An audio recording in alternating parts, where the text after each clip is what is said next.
And there is no music, ladies and gentlemen. It is cold open. We are here. Okay, I didn't have the intro with me, so it is what it is. Shout out to Calix. How's it going, Calix? That's the most awkward intro of all time. How's it going?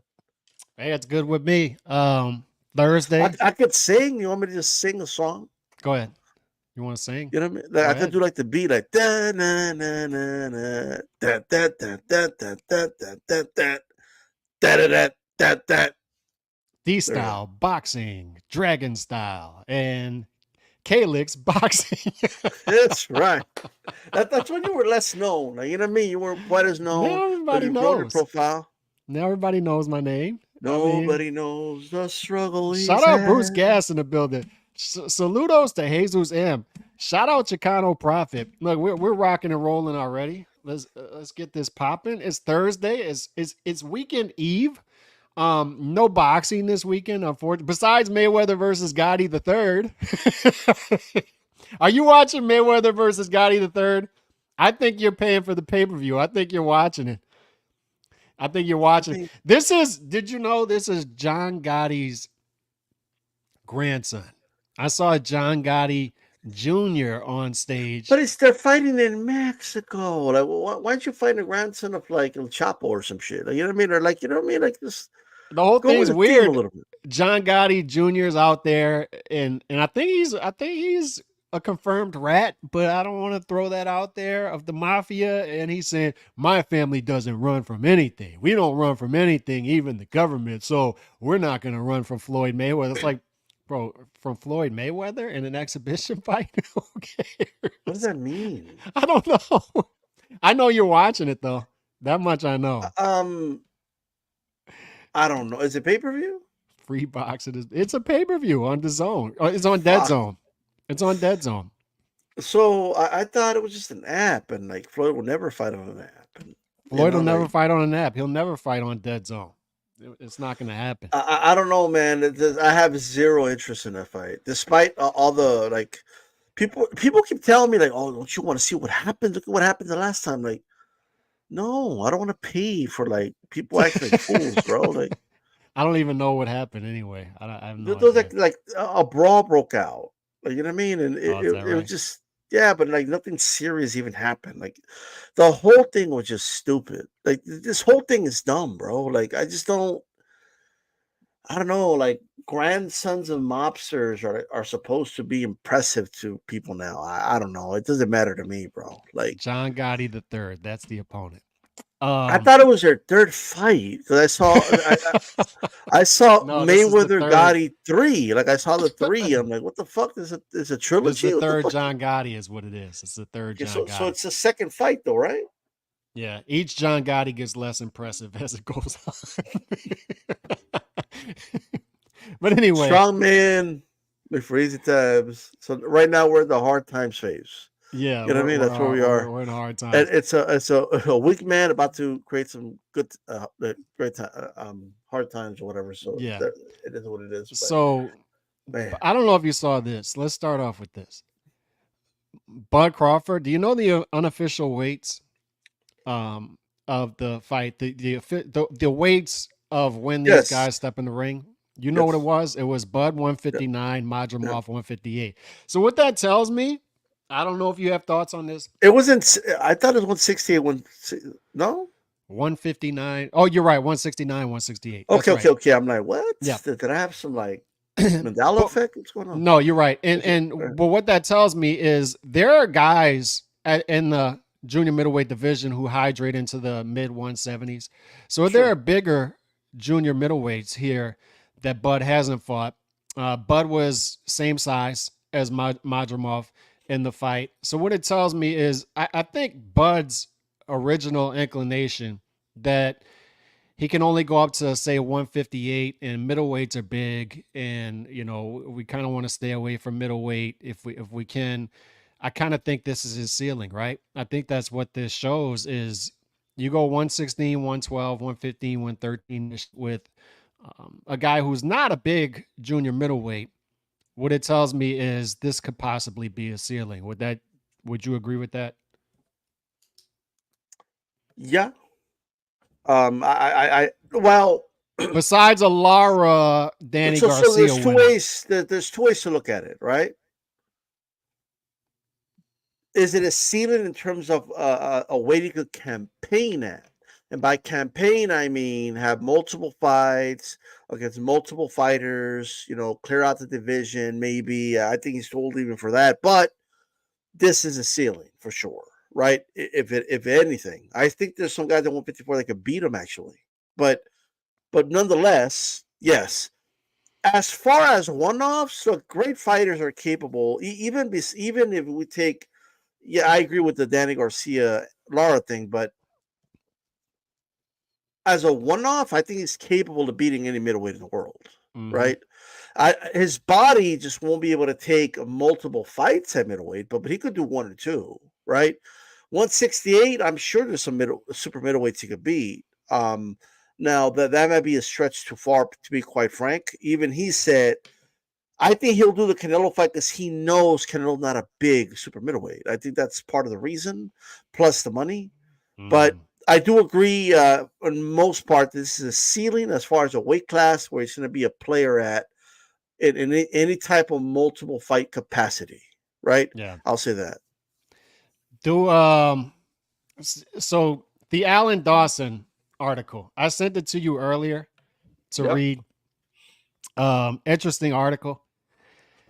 And it highlights Yeah. multiple things. Number one, Al Heyman's back in the mix. He's back. He's back in the mix. D style. He had a family emergency, 8-month, 9-month hiatus, but he's back in the mix. Al Heyman is back. So So you can who's in rest assured. charge when he's gone, though?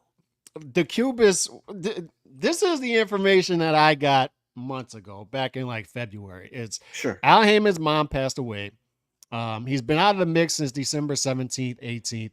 The Cubist Okay. was running the show, and Al Heyman was just out of the picture. He's done. He's out. Now he's back in the mix. He's back in. So you can rest assured that we're going to ramp up this schedule again, D-Style. This schedule is going to be ramped up. There's another platform that's possibly in play, and you're going to get more matchups, and you're going to get some free ones too. So the Aren't they schedule, merciful? Like, right? So the tentative schedule is the Tim Tszyu fight, which is September, right? And then or October. Before that, you got Canelo versus Berlanga, which we'll talk about in a minute because some funny stuff in this article about Benavidez, and I'll yes. have a lot to say about that. Um, and then in November, it's supposed to be Tank's fight. November 2nd, possibly in Vegas. And then in December, you've got Fundora versus likely Errol Spence. And Yep. Benavidez might not return until 2025, which once again, I'll bring up in a little while. So we've got a schedule. We got somewhat of a schedule, right? So we'll end up with roughly 7-8 fights this calendar year from PBC. And I think the trend will continue that it'll go up a little bit. I think we'll get one fight per month in 2025. That's just my opinion. And you'll get a mix of pay-per-views, non-pay-per-views. We'll get somewhere in between what they gave us with Showtime at the end, which was roughly 18 fights, right? And right now they're giving us roughly 7-8. So I think we'll get somewhere. I think we'll level out somewhere in between that. And I think you'll get, for the most part, your PBC matchups. There'll be platform protection again. I think we'll get a lot of crappy in-house fights. And I think we'll get a lot of mismatches. I think we'll get a lot of fluff. I think we'll get a lot of Caleb Plant versus Mega McCumbee. And then we'll get poor, Raleigh Romero. They'll roll him out there. And then they'll have poor Stephen Fulton Jr. fighting underneath Raleigh Romero. And they'll market that as a stacked card, right? With the 16-1 favorite on the main event. I think we're going to get more of those fights again. And Errol Spence Jr. rolled out, and I think we'll get more inactivity. And I hope I'm wrong about that. More pay-per-views. But, I don't buy this. He was out of the mix. I think he was very much in the mix. I think Al Heyman is very much someone who cares about how his name is perceived.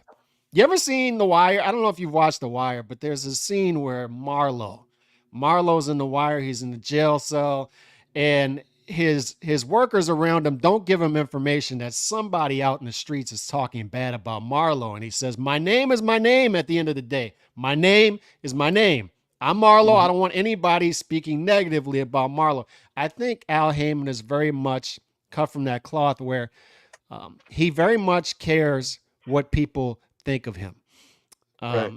even though he's not around. I So mean, I don't even know what to think about Al I Heyman. I think that he was in the mix and he knew that this was going to be a rough time, and he made it seem like he's not in the mix. And now he's back.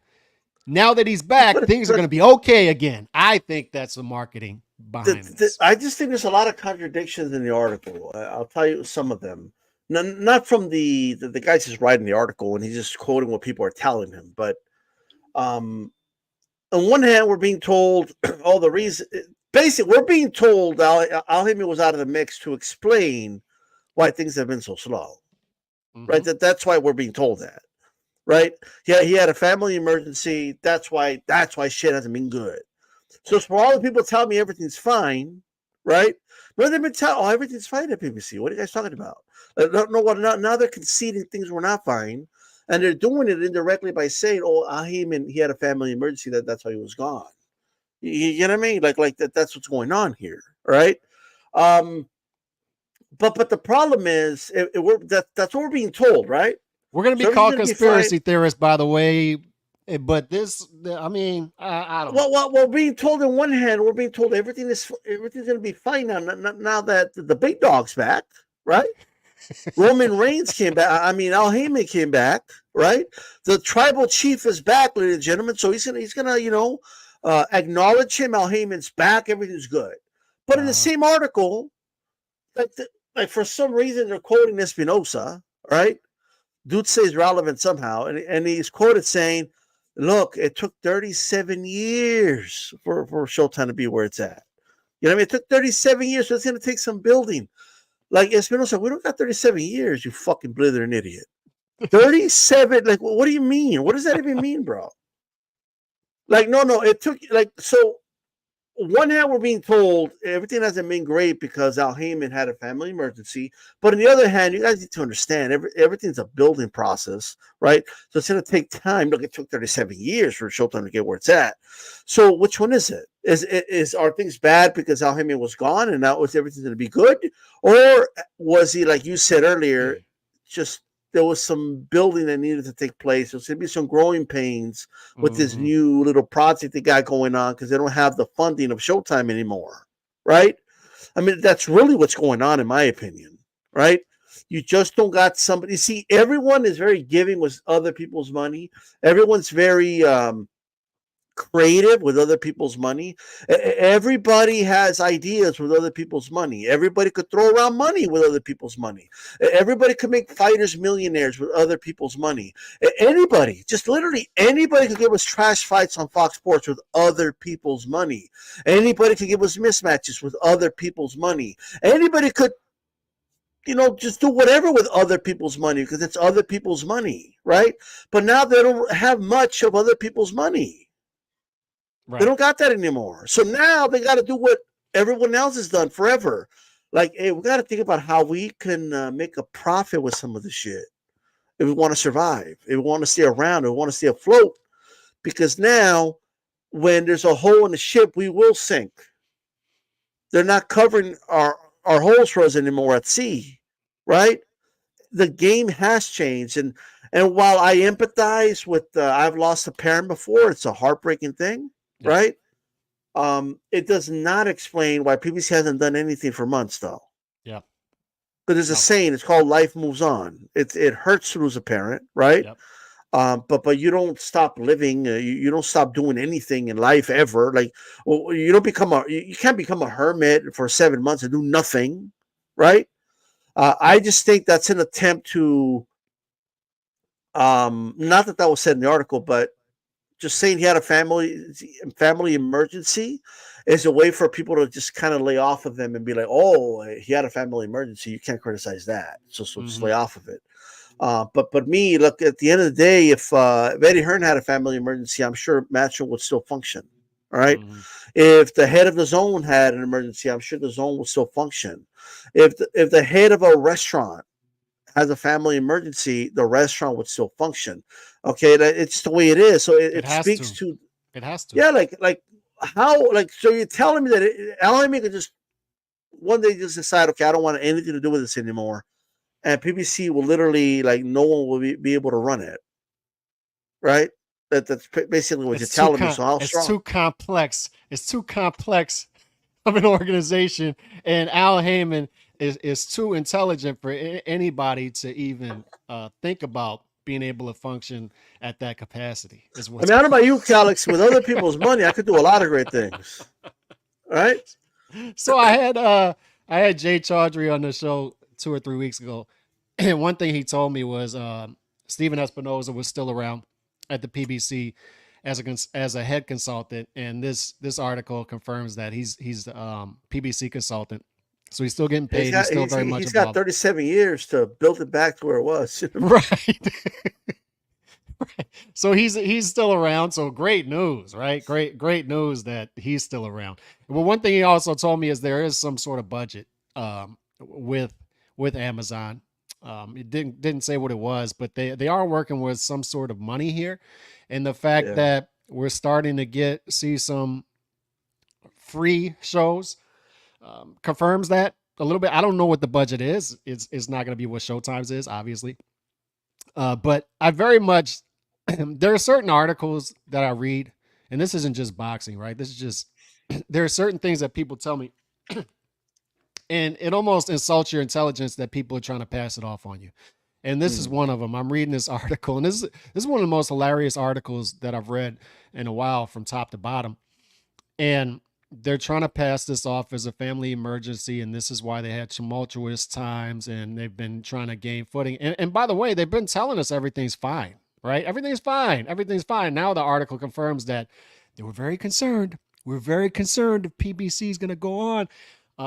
So once again, they're giving you something publicly, but privately behind the scenes, there's something else going on, and there are concerns.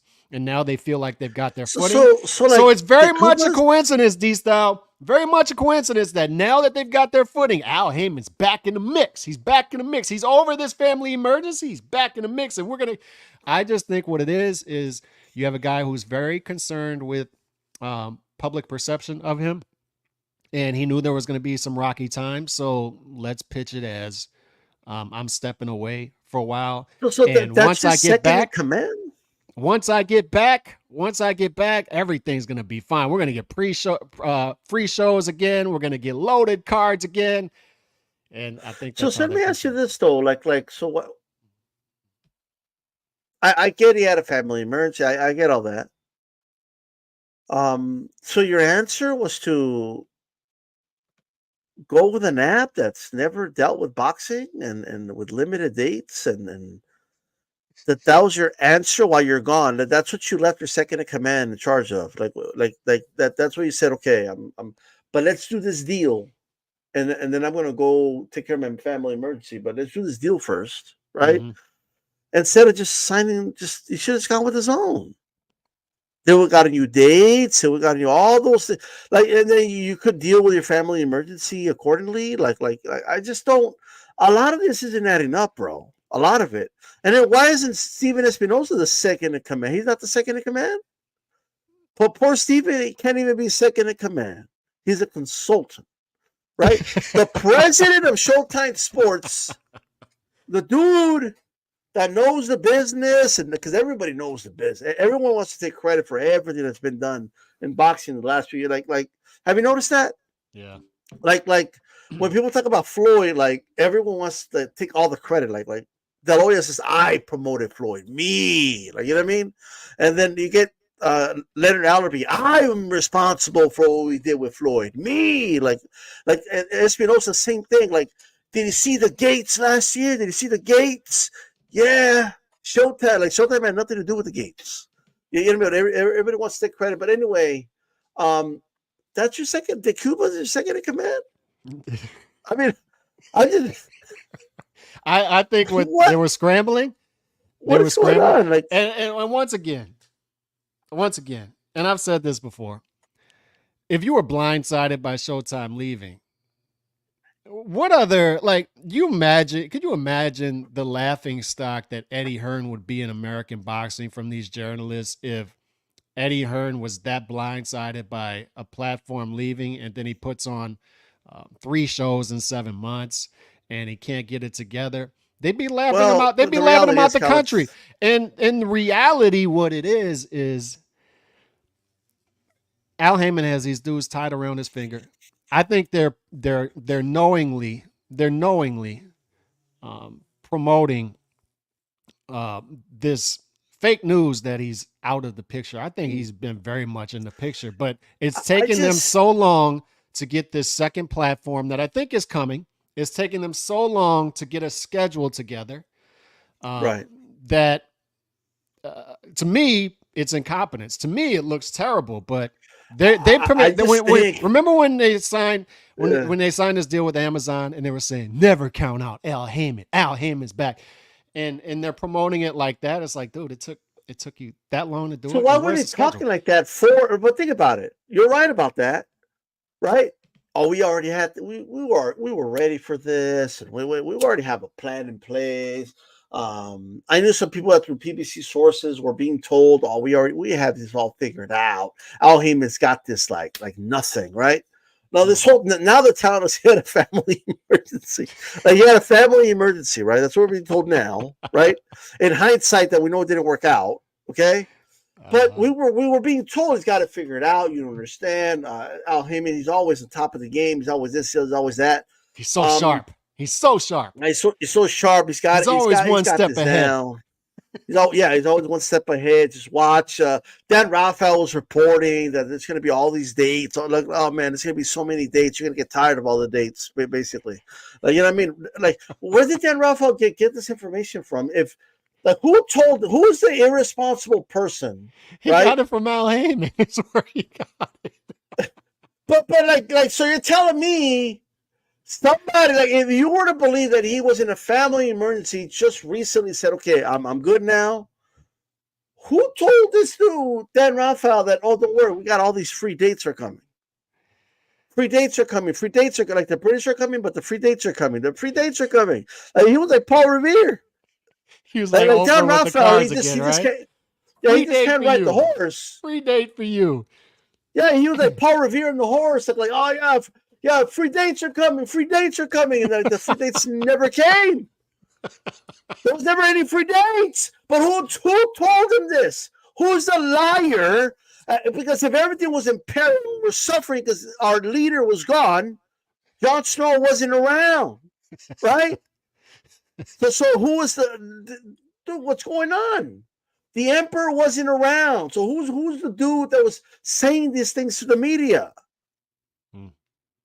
To Dan Raphael in particular, Mister. Hey, I've been around the business forever, so it's not my fault. People give me information. You Well, who gave you realize the information? you realize how embarrassing of a schedule their 2024 schedule was. I don't think people are highlighting that enough. I'm Like, still waiting for the free dates. they were trying to give us Tim Tszyu versus Keith Thurman on a pay-per-view. It ended up being Tim Tszyu versus Fundora.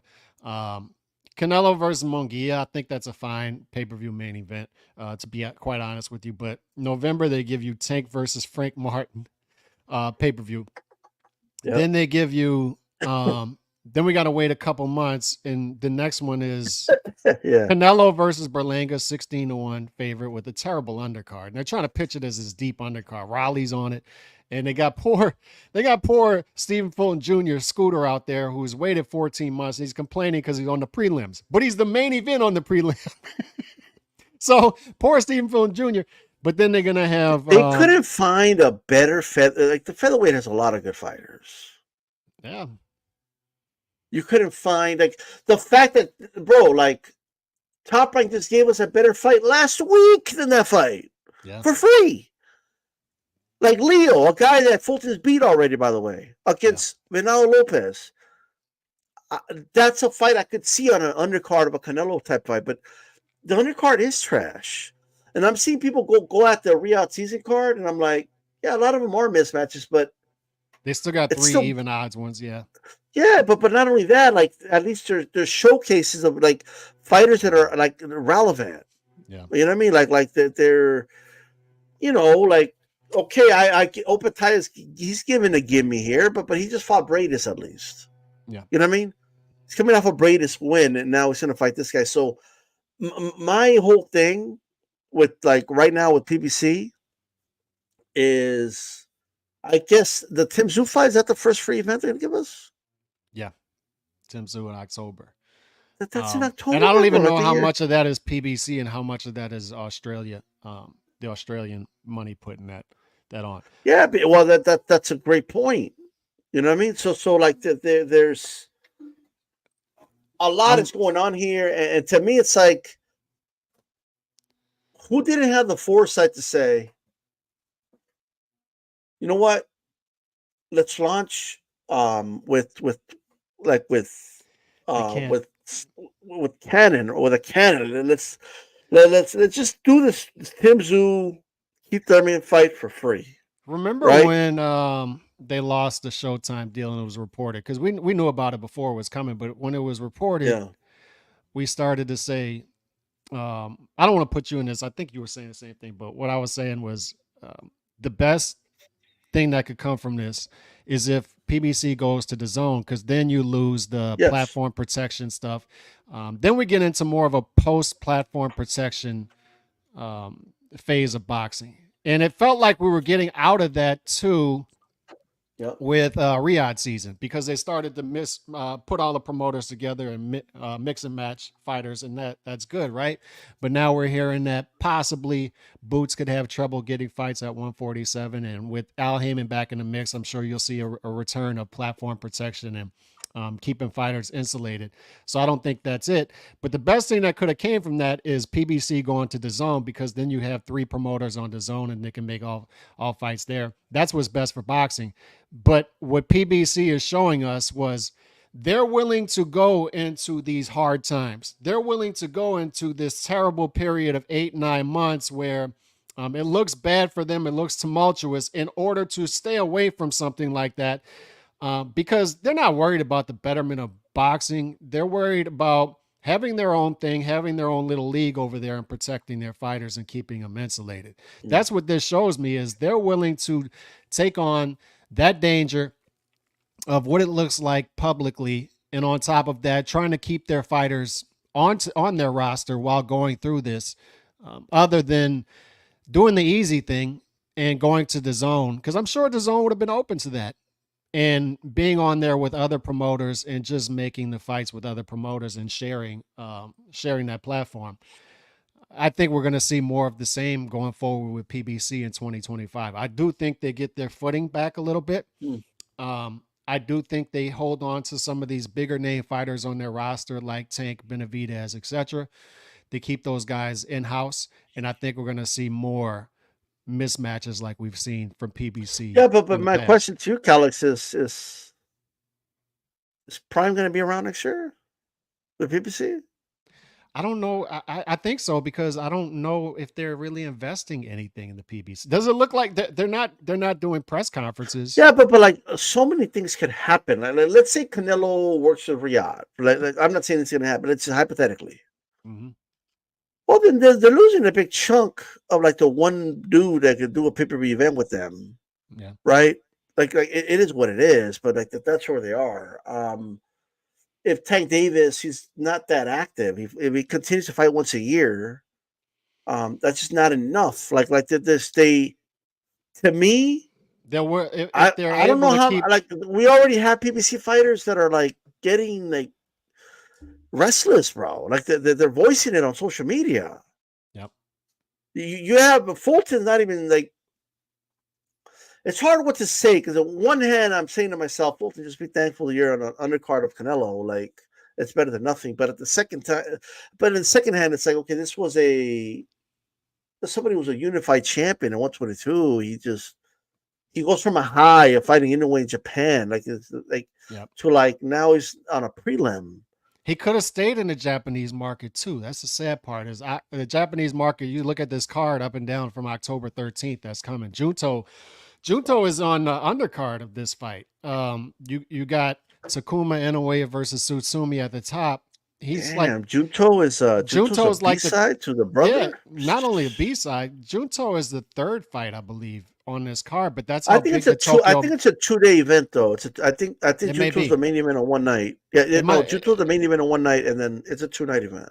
it could be. But what I'm Yeah, saying is the Hoya's highlight the of main that event weekend, on one night. but the highlight of that weekend isn't even him, and that's how big the Japanese market is. Yeah. And Fulton could have stayed out there; would have been better for him than coming back to America, quite frankly, Hey, because but that's when the you're market. living in America, you know what I mean. I'm just like they want to like PBC is gonna do PBC things, right? They are.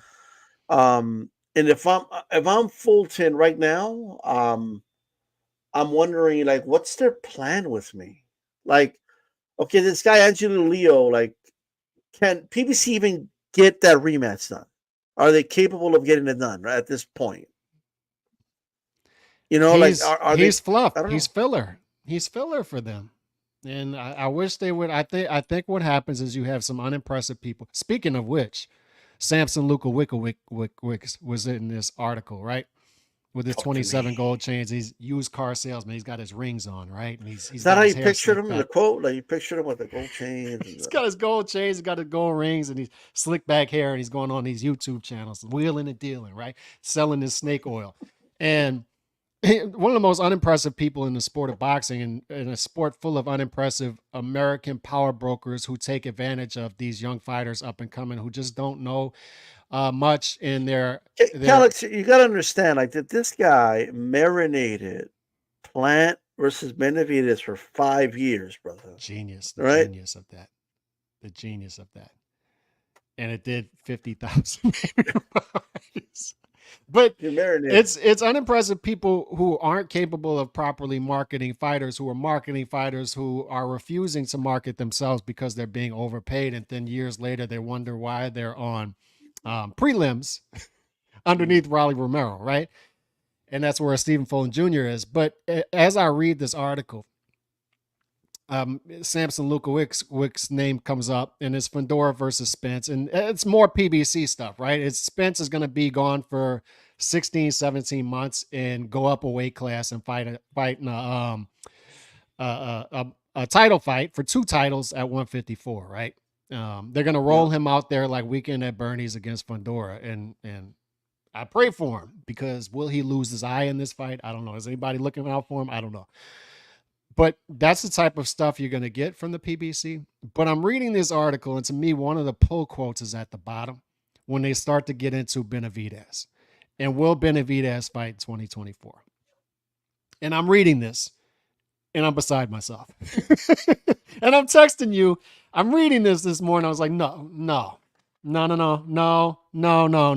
this is Alan Dawson reporting this. I think it's Boxing News, not .net. And what I'll do for the people watching this in the archive, I'm gonna post that in the comment section after in the archives after we go live. Because if you read this article from top to bottom, my God, the propaganda in it and the stuff that's being revealed after the fact, right? And one of them is Benavidez is hurt. Benavidez may not return in 2024. At the earliest, December 2024 will be why he can return. And I'm reading this. I'm like, wait, why? What is going on? What is this? What's happening here? And I'm reading it, and they kind of build to it, right? It's he's got a cut over his eye. Okay, we knew that. We saw the cut. Then he's got hurt hands. Okay, maybe his hands are bruised. Broken ribs.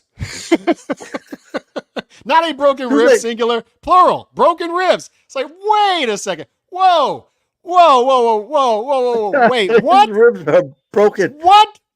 And Samson Lukawicz's name is in this paragraph, of course, because Samson Lukawicz and all these guys are trying to pitch to us that they're working diligently and they want badly for a Canelo fight in September. Why won't Canelo just come to the table? Why is he fighting Berlanga in September? We could have done the fight in October, but Canelo didn't want to. And I'm reading this article. So wait a second. Simultaneously, you were working diligently to make a Canelo fight for September, October. We're willing to do it. We'll make the concessions, $5 million minimum.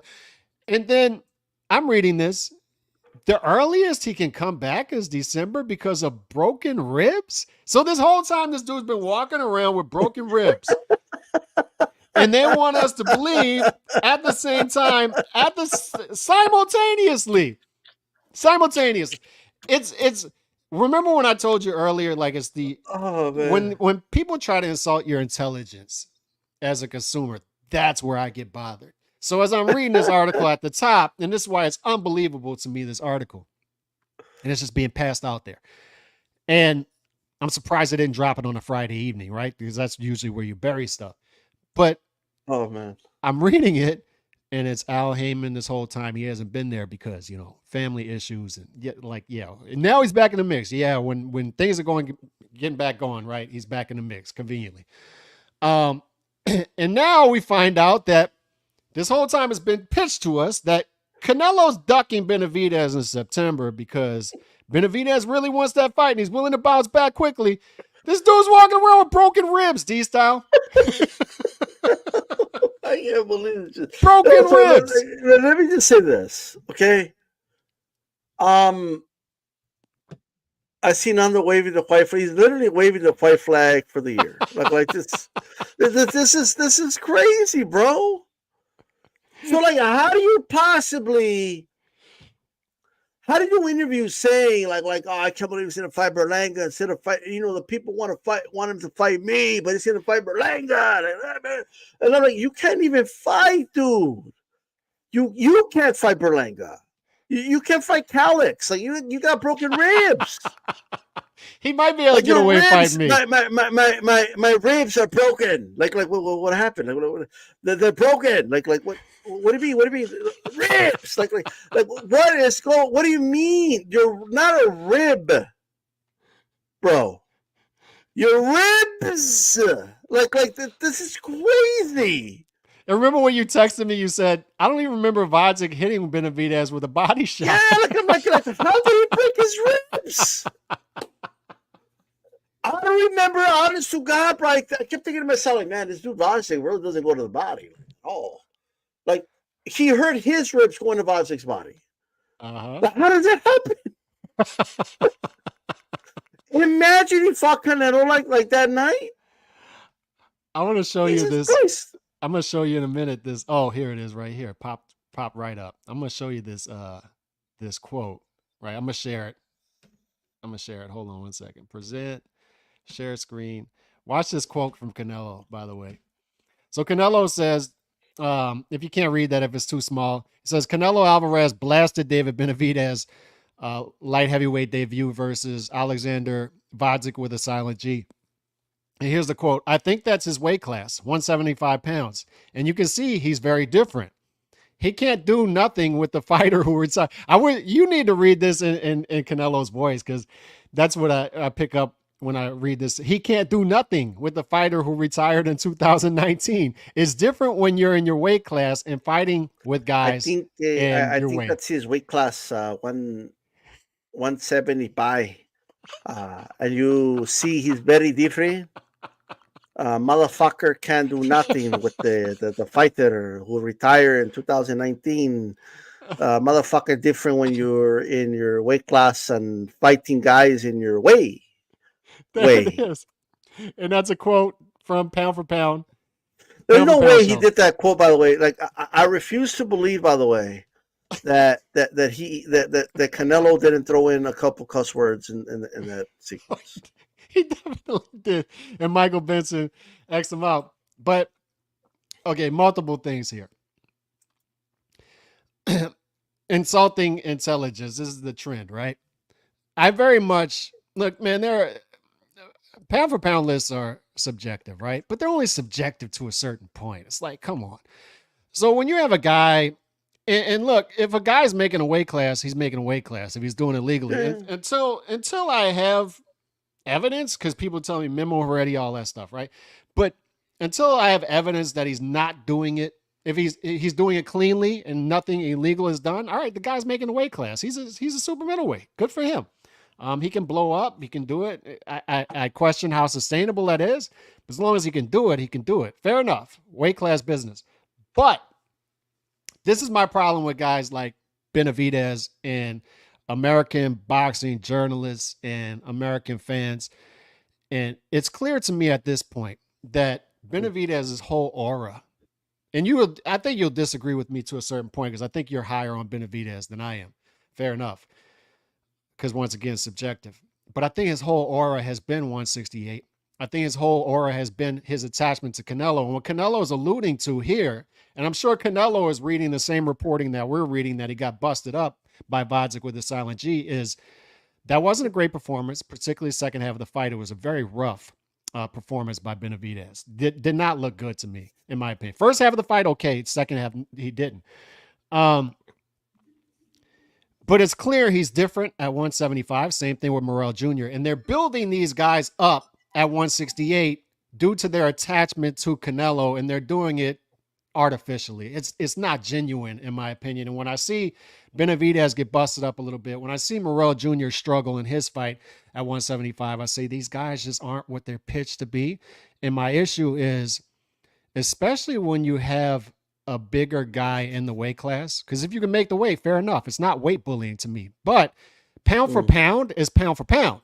So when I see Benavidez getting onto the bottom of top 10 pound for pound lists, I know what that is. That's propaganda to me because the guy's outweighing people by 20 pounds in his weight class. He's not fighting great competition throughout that whole run. And at the same point, he moves up a weight class and looks okay. It looks okay. So this isn't even close to being a pound for pound fighter, in my opinion. But more on topic, he has broken ribs.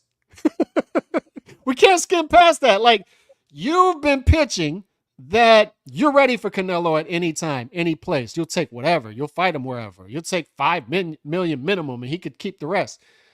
And this whole time, now we find out you have broken ribs. How are you going to fight in September, October, broken ribs? And now you're fake promoter with his 27 gold chains and his gold rings and talking like this with his hands, and he's trying to sell you a lemon, literally trying to sell you a lemon, is saying, no, we weren't ready till December because at the earliest, because he has broken ribs. What? What do you mean? Shout out to Joe Habib, like 2 weeks ago on the roundtable said he just doesn't feel like they're being very disingenuous about wanting the Canelo fight. And this, like, at least this year, and it confirms it.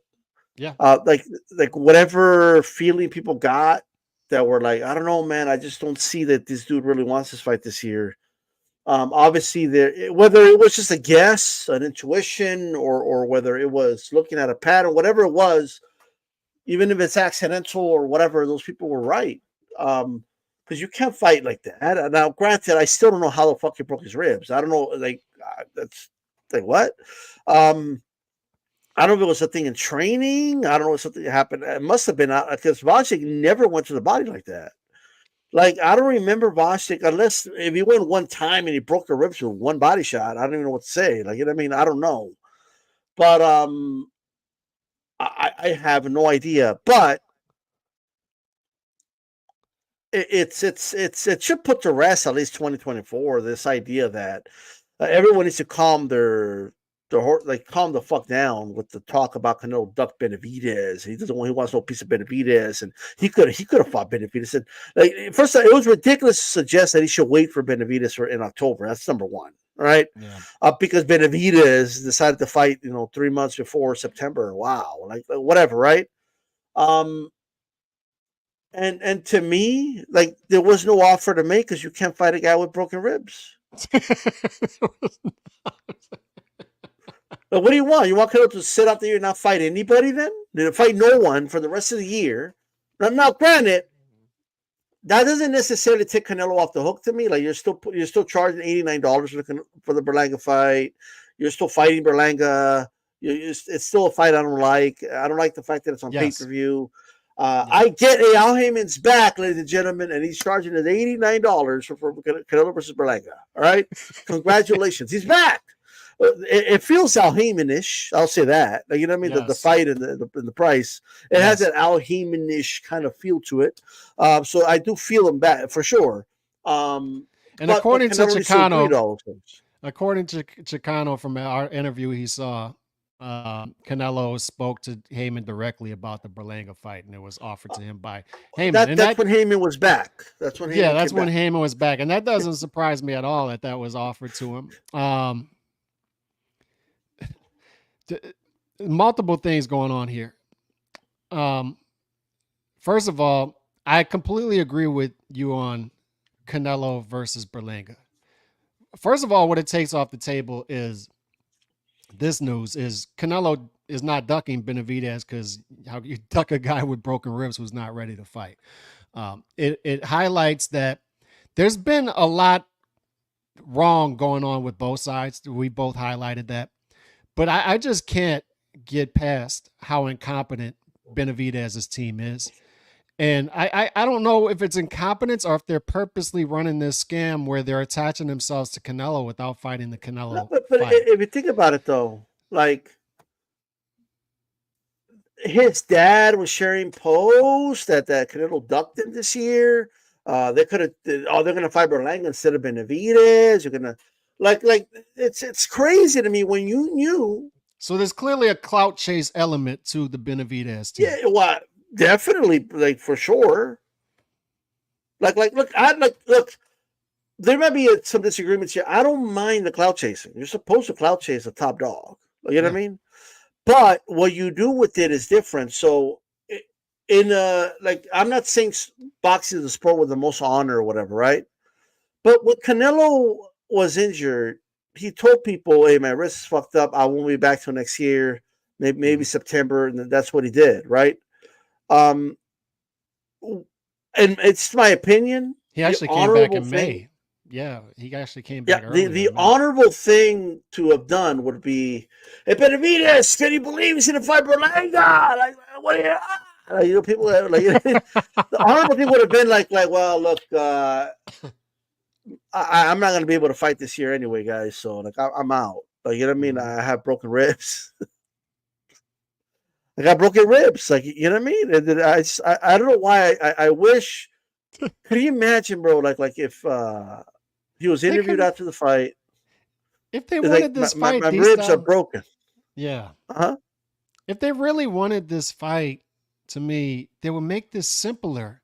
And that's where the incompetence comes into play. Because if they really want this fight, if you take that at face value, the level of incompetence here from his team is remarkable. Like I'm blown away by the constant misdirection and um, none of them could get on the same page and the marketing has been terrible with it.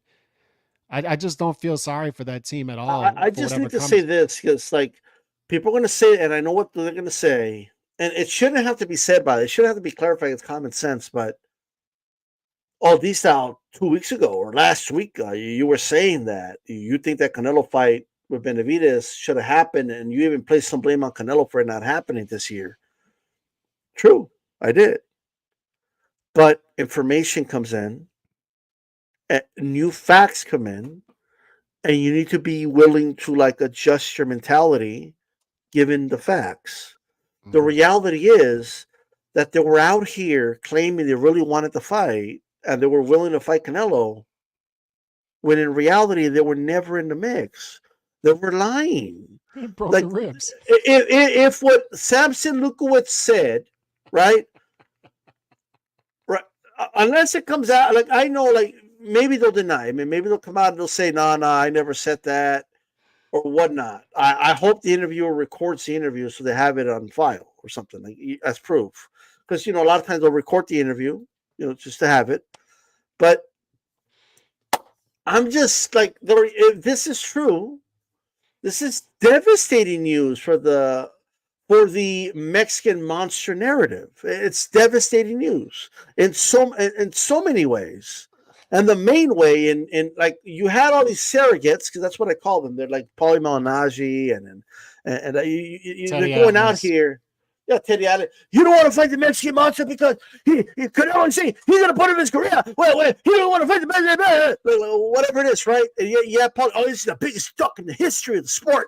How does he duck a dude with broken ribs who can't fight? Like, if he would have fought Benavidez that way, oh my God, bro, you're gonna fight him with broken ribs? What was This can't showing? be. Like, what- This can't be right. The dude can't be walking around with broken ribs. This can't be right.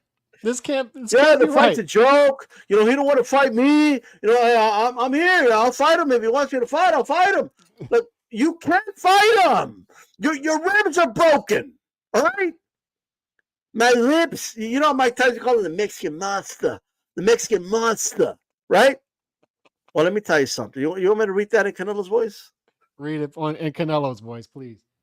Domos01SS $10 super chat. First of all, thank you for that super chat. Between October 22nd to March 23rd, Samson and Jose Sr., those motherfuckers were talking about 3-fight deal. David moves up in February 24, like stays in June 24 with broken, what do you say, like ribs? Like his ribs broke.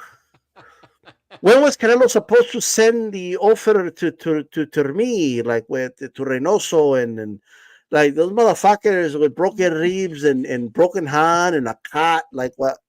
I don't. He's over here like oh they docking me like motherfucker go to rehab and fix your ribs. Like hey, it's shout out to brother Texas. it's true. Like I mean, it's a correct observation, right? I mean, when's he supposed to send the offer? So this is okay. Let's go further with it. To me, this doesn't, and I think you'll agree with this as well. I think we'll be on the same page. Canelo versus Berlanga pay-per-view $89.99 in Vegas is still trash, in my opinion. It's very Al Haymanish, yeah. It's very Al Haymanish, and you have to point that out. And what I was concerned about, I said this at the time, that what you concern yourself with when Canelo signs a multi-fight offer with PBC, that he becomes a PBC fighter. And I don't just mean that like in name. I mean that he takes on the personification. He takes on the image of a PBC fighter. We all know what that means. We all know what that means, right? And this is this is very much a PBC fight. It's 16-1 main event, pay-per-view in Vegas. Try to get as much live gate out. And since you don't expect as many buys, you gouge the market and purchase a little, put a little more up to pay for that high minimum so they can try to see a margin. That's what this is. So none of this, what I'm not changing my position on Canelo versus Berlanga. That's not happening because there are ways, and I've said this before multiple times, there are ways in which you make Canelo versus Berlanga acceptable. You put it in the right place. You don't charge it on pay-per-view, right? You have to pitch it the right way to where it's acceptable now. And I empathize with Canelo having to fight certain fights. And why do I say that? Because I've said this for a while too. Post Golovkin and post this 168 run where he ran for undisputed and got it within 11 months, Canelo is very much a guy without peers. He is. If you look at around 168, unless he moves up to 175, Bivol, he found a guy there, obviously, who he couldn't beat. Possibly a better Biev is that guy too. But at 168 and down, where are the peers? And you could say Benavidez, but once again, it goes back to his team. And they're not making this simple enough to where we're on the attack, we're the hunter here, and we want Canelo. And they're not doing it. It's too confusing, right? So you say, okay, if you take Benavidez out of play, Bud's a force. Like, that's a reach. Like, he's 2 weight classes lower. He struggled a little bit with a guy who's the same weight as him, 169 versus 168 unofficial weights. So that's not really a peer. That's almost a forced peer, right? So if you look at 168, 160, they're trying to force in Billy. They're trying to push this narrative that Canelo's going to duck in Billy too, right? It just seems like it's forced on the consumer because Canelo doesn't really have a peer. And I don't say that to say Canelo should just take easy fights or whatever, right? Because Canelo is clearly taking a pivot to where he's just worried about the money. He said it himself. But I sort of empathize with him feeling the need to take a Berlanga fight because what else is out there besides Benavidez if he's got broken ribs or whatever. And I Bud believe his ribs are that broken, doesn't bro. look like a By the way, marketable fight. this is the greatest injury since Tyson broke his back. My back is broken. The spinal. Spinal. So I don't, I just, but it doesn't excuse Berlanga for $89.99 is my point. It doesn't. I'm fine with the Berlanga fight if it's done correctly at this time. If he doesn't want to fight Bud because he's 2 weight classes lower or whatever, right? I'm fine with that, but you got to do it the right way. So I'm not excusing him for fighting Berlanga and charging me $89.99 plus tax. That's just not going to happen for me. Nano Yamas, $4.99. If PBC pulls off multiple cards to end the year, is that actually a good sign? Or Amazon fulfilling their contract before dumping PBC, Fox, and NBC did? And I think you kind of alluded to that earlier, right? Is Amazon going to be around? I don't know. Once again, it's just, doesn't it just seem to you like we're getting so much misinformation that how can you as a boxing fan get a good handle on what's going to happen? I don't know. And you guys ain't buying you're buying a pay-per-view. I'm not. So we're split on that. I'm just, it's not for me. It's just not for me. But to me, the story right now, more so than that, because yesterday the big news was $89.99 pay-per-view, but at the same time, almost simultaneously, if you look at the when these were dropped, the Alan Dawson article drops yesterday afternoon, and it's saying this stuff. And I almost wondered if they tried to bury it with the $89.99 news, because this is this like I don't understand when I'm reading this earlier. I don't understand how this isn't bigger news. How is this not bigger news? How are the content creators not talking about this? A couple of things. The Benavidez broken rib thing was like, I was like, usually when I read, I skim quickly, right? So I'm reading, I'm like, okay. It's at the bottom, and it was like, it's buried. Wait a minute, what? Like, it was one of the, like when you read something and you take it in, but like, and you understand it, but like it takes you like there's like a delayed reaction, kind of like, wait, what? That's what it was with the broken ribs. It was kind of broken ribs. Wait, what? His ribs are broken. Like broke? What? Like what? Like, what do you mean? Like his ribs are, they're not like, bruised, they're broken. And but not only it that, is possible. By the way, it's possible that maybe Samson, maybe they are bruised, but he's wording it. That's always possible, because I know someone's going to come out and be like, possible. Yeah, people saying they were broken. All these stupid broken ribs take years to recover. Like okay, I'm quoting Samson. That's what Samson said, right? But also, but he can't be back till December at the earliest. At the earliest, and possibly 2025. So, what are we doing? And once again, it drops at a convenient time. And once again, I'm gonna be called a conspiracy theorist, but nothing PBC is accident. I think we've learned that already. Like you should know that, but nothing they do is by accident. It's all carefully planned.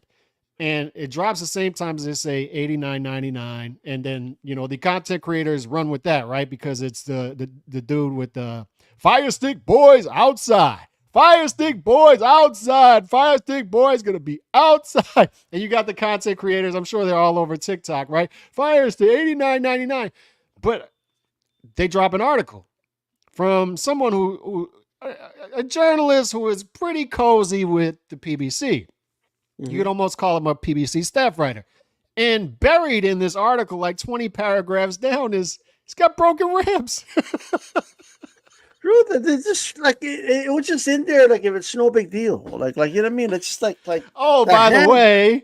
And by the way, like, even if you take the ribs part out, the messed up hand is still an issue too.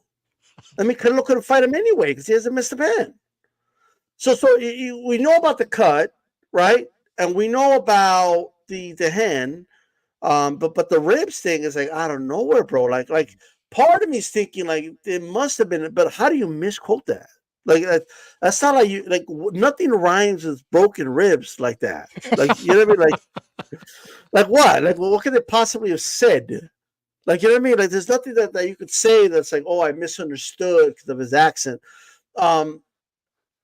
And all I know is this, man. Like the only way Benavidez can prove that Santos was wrong about that, it's not true, is if he fights before December, Yeah.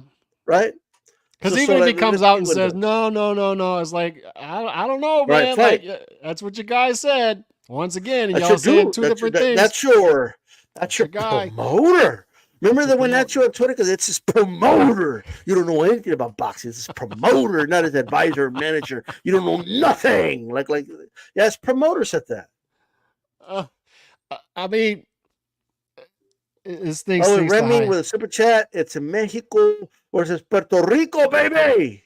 You're not Puerto pumped up? Rico, what I've been told by Puerto Rican boxing fans, because, Oh you and boy. I have been around these parts 15 years, so we Who? need differences. Oscar de la Hoya? Is the one that told you? No, who told you about Berlanga? Not being Puerto And by Rican. the way, I thought it was hilarious last night as I'm going to sleep and I see people, and I go on Instagram and I see Oscar's clap back Thursday and it's on Wednesday. And he doesn't even like preface it with, oh, I'm doing clap back Thursday early because on Thursday I'll be traveling. He just does clap back Thursday on Wednesday. This dude's on something, D style. Like he's on some heavy, heavy stuff. Like heavy I don't stuff. know There's what he's no on, and look, this whole like just own it and be proud of it, and nobody can criticize you for a thing. It's gonna wear out and wear out quick, right? he's I find his clapback Thursdays funny. I think there's Yeah, humor to it, but once again, it's um do you behave this way as a promoter and a CEO of a company bro. Like online? here's the reality, brother. Because he's clearly on something. Like This we've all dude, established that. look, this guy, like, I mean, he's gonna be sitting across the table from the Saudis and doing business, and they're gonna have that image in their head with him with a thong, a g-string. Like it's hard to respect a dude like that. Yeah. Like from a business sense. Look, come on, look, yeah, do whatever you want in your life. People are like, oh, it doesn't. Remember yesterday? That dude was like, a shout out to him, but he's like, oh, what is it? What is it to you? How does it affect you? Like, you're putting it on social media. You're putting it out there for the world to see. Yeah. If it's for you, go do it on your Oscar. Remember we told Shannon Sharp, we all do it, but we do it behind go do it behind closed doors, right? I don't know about the everybody does it part, but go do it behind closed doors. I can say I've never worn a thong. It's just me. I don't know. I don't Maybe understand. we could ask the chat like Chicano, Iceman. I see two Matador. I see Remy, Edwin Castillo. Have any of you ever worn a Y'all thong? put Just your be chicks, honest. We're y'all all put a friends girl here. song on and like just dance with her and stuff. Nando's Like in the you know what I chat. mean? Like we're all friends here. We're not going to judge. Like, have you ever worn a thong? Have you ever Like worn a Oscar thong? said it. Oscar told Shannon as if he expected Shannon Sharp to say, "Oh yeah, we all do it." Like, no, like that's not a thing, dude. That's your thing. But like he's trying, like, and here's the other thing, like he's trying to dress all flamboyant now, like a side of Oscar's starting to come out, which is cool, But here's a couple of takeaways from the thing. Never. Number one, like here's my thing. Oscar's whole like Berlanga, he's not Puerto Rican. You weren't born there. You were born in New York. Like, bro, like I don't know if he thinks that's like a. He said, "Show the I don't, passport." he's like show the passport. Like what did he say that or the birth certificate? I don't remember. But nonetheless, like who freaking cares? And if somebody wants to identify as Puerto Rican, but they were born because they are Puerto Rican, a descent, then that's what it is, bro. Then they're like, who cares, bro? That's number one.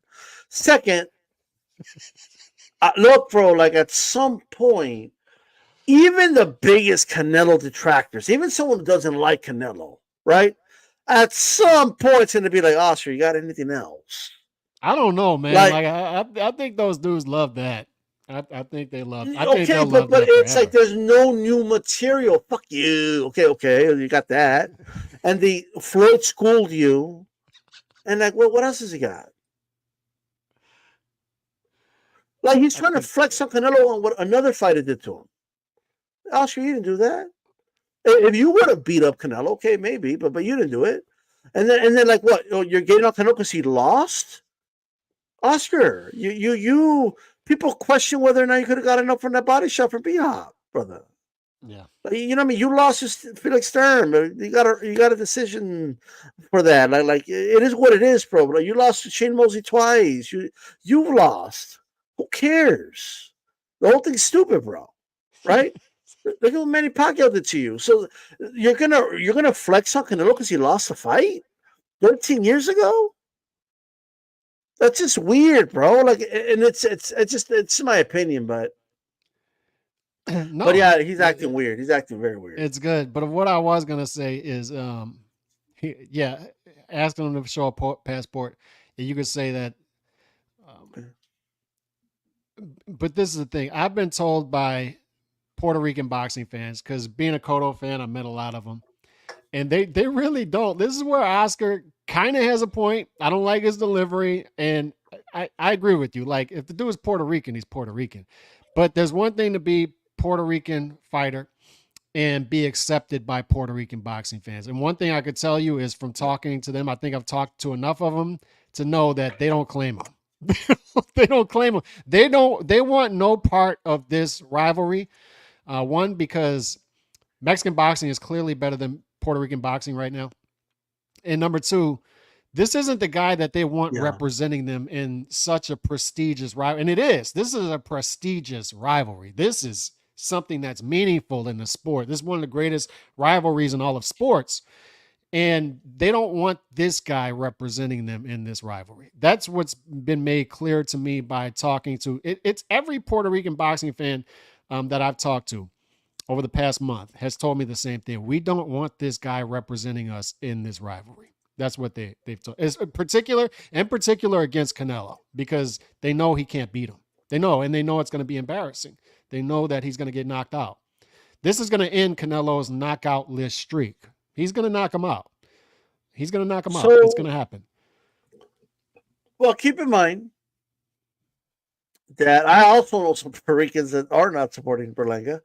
But it has more to do with like the fact that they don't think he's really proven much, and they think he was hyped up. And it's not that he's not whatever. Puerto Rican enough. That's not what it is. Yeah, like but they just don't like him as a fighter.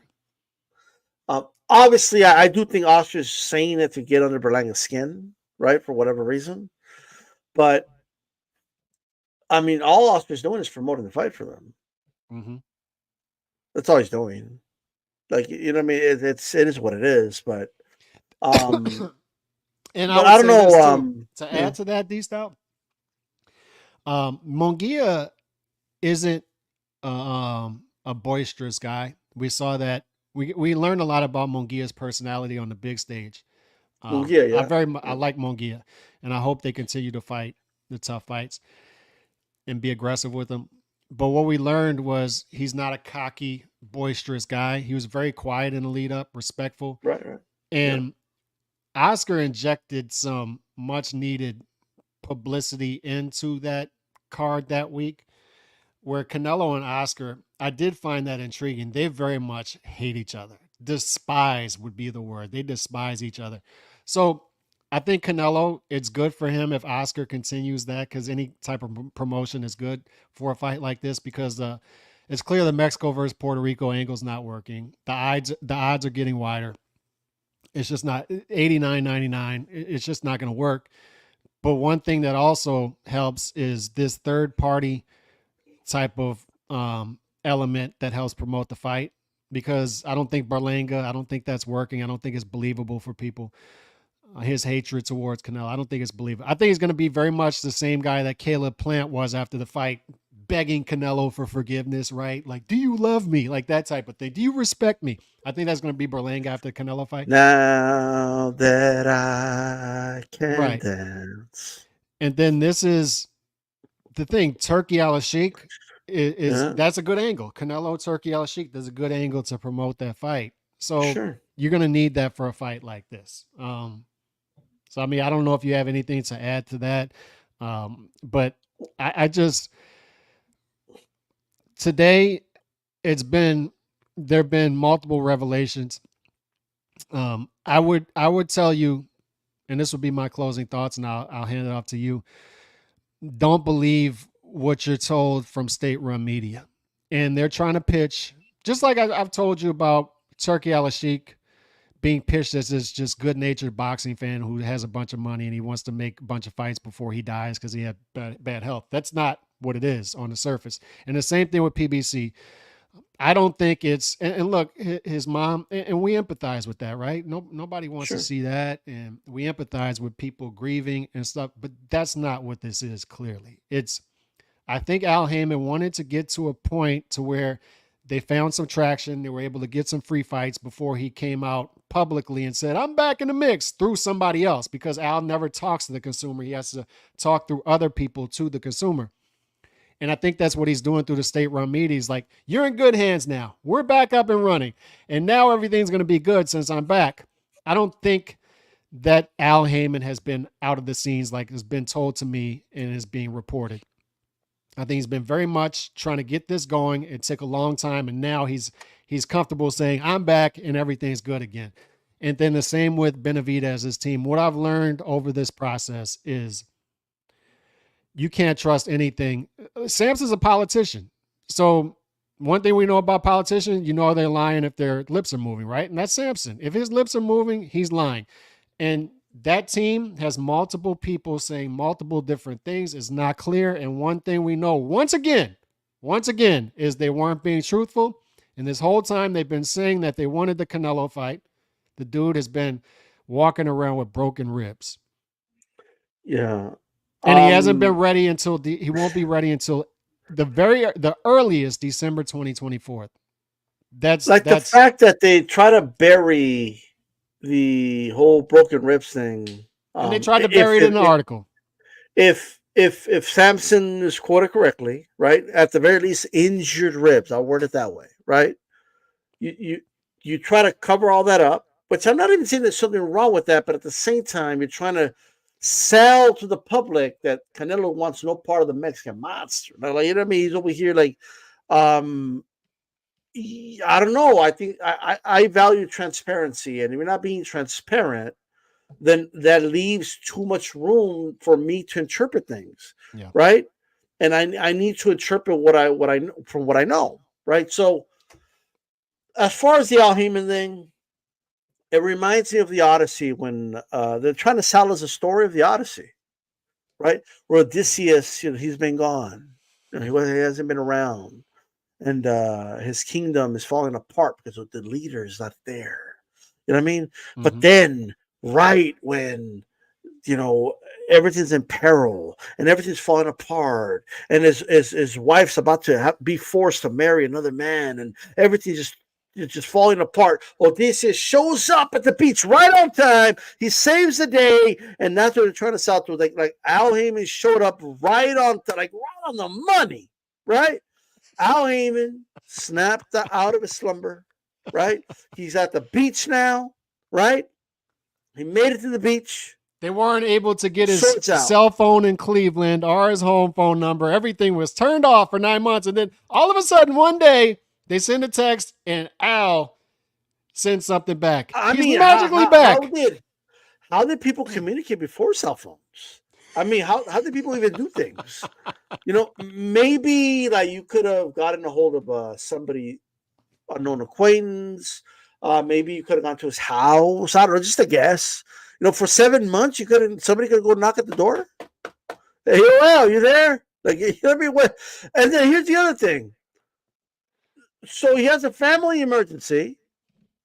I'm expected to believe that he went just black, like everything, just like everything. All the phones off, the dude's off the radar, right? Like I don't know, like okay, you weren't concerned about Al Heyman? Like, how do you know he didn't have a heart attack in his house or something? How do you know like something didn't happen to Al Heyman? It's just when he goes like, hey, you you there? Like you don't like hey like Al hasn't answered the phone. He's not answering the door. No one knows where he is. No one knows what's up. The door's we need to get somebody. What do they usually do? Somebody's gone for 2 weeks, Alex. They slammed the door open, and then they find who's in a bathtub, like all dead and shit. Like, you know what I mean? Like Al Haymon could have been dead, and you motherfuckers wouldn't have known. I just think that this shit, it's like the way they're saying this is family emergency a signal to don't criticize it because, hey, you had a family emergency. Be human, okay? Have empathy, right? But we've all experienced something similar. Like I've lost my father before. It was heartbreaking. It was hard. Like, you know what I mean? But like I didn't go dark. Like people didn't know where D-Style was for 7 months. Like if I disappeared for 7 months, like people would be like, "What's going on, bro? Where the fuck is D-Style?" Like, remember that D-Style guy? Where'd he go? like where'd he go? He's just like he's gone. Like I call his phone, it's dead. Like nobody knows. Like at some point, people are gonna be like, "Let's see what's up," right? I would think so anyway, right? But with a figure like Al Haymon, it's just an hilarious. apparatus like that. Perception is everything, right? And they're trying to push off this perception that all of a sudden in mid-August, it's like he sends a text and he's like, "All right, we're back." It's like, no, no, we're not gonna do that. No, that's not how this is gonna work. It's like, no, that's not believable. It's just not believable. And either way, like you said, it's like the art of delegation, right? It's like if you own a company, he still owns it. It's not like he sold anything. 7 months, bro. Like, have you seen the movie Deadpool yet? Yeah. The new one? You know, Deadpool's like, Wolverine's still alive. It bears up the fucking, sorry, spoilers, guys. And it's just this fucking skeleton and shit. Like, fuck. Yeah. That's how you guys want to be. If it's 7 months after he's gone, you go check up on Al Haymon. He'll be a fucking corpse. Like, in a fucking, like, what are we doing, bro? I'm expecting to believe that you had no idea what was going on with Al Haymon. The Cuba's, but he just took over. Like, he just like, what's going on here, bro? It's like I'm being sold the story of the Odyssey that Al Haymon was gone. Now he's at the beach. Now he showed up right on time, right for the battle. Like, no. Plus, Canelo said he was talking to Al Haymon and like a couple of months ago. Like, yeah, I talked about Haymon. You know, like he already gave that away, bro. I'm just saying.